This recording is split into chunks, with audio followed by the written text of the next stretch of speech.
এই চ্যানেলে সম্প্রচারিত সকল খবরই সচেতনতামূলক এবং শিক্ষণীয়, কোনো কিছুই প্রভাবিত নয়। পশ্চিমবাংলার মাধ্যমিক পরীক্ষার সাথে সাথে জেলাগুলোর দিকে নজর রাখলে মালদা জেলার দিকে যদি চোখ রাখি, আজ মাধ্যমিক পরীক্ষা শুরু হচ্ছে এবং মালদায় 22শে ফেব্রুয়ারি পর্যন্ত চলবে মাধ্যমিক পরীক্ষা। এবং আজ সেই মাধ্যমিক পরীক্ষা প্রথম ভাষার পরীক্ষা এবং সেই ভাষার পরীক্ষায় মালদা জেলা শাসকের তরফ থেকে কিন্তু আজ দেখতে এলেন সেই পরীক্ষার স্থল এবং দেখে তিনি কি বললেন শুনে নিন আপনারা। কোথায় এসেছিলেন?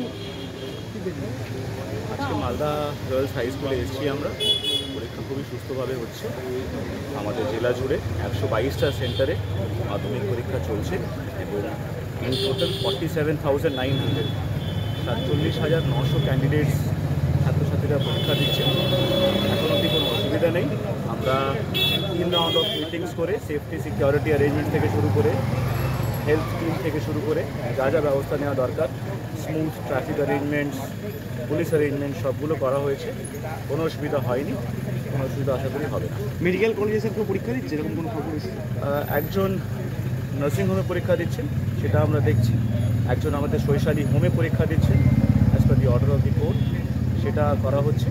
এবং চড়া এলাকাগুলোতে আমরা স্পেশাল বাস অ্যারেঞ্জমেন্টস করেছি যাতে ছাত্রছাত্রীদের কোনো অসুবিধা স্যার সমস্যা গাড়ি কেউ আছে পরীক্ষা দিচ্ছে না।